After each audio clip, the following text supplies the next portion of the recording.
দোস্ত দাঁড়া, কি নিলি? এই যে কলা নিলাম, মনে করে এখানে দাম প্রচুর সস্তা, এই জন্য পুরা ফানা কলা নিছি। কত করে নিল? এই যে 10 টাকায় পুরা কলা। আছে ওই বাকালা 5 টাকা করে দিতেছে। কষ্ট কি ওই দোকানে 5 টাকা করে দিতেছে? হ্যাঁ। তাহলে তো আমি এটা নিব না, এটা আমি ঘুরে দিয়ে যাবো, ওই দোকান থেকে নিব।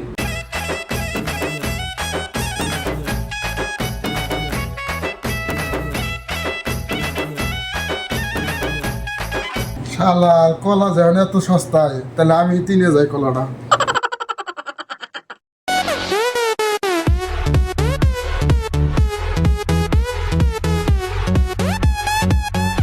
শালা তুমি আমার সাথে পোল্ট্রি নিলা, সুযোগ আমারও একদিন আইপো।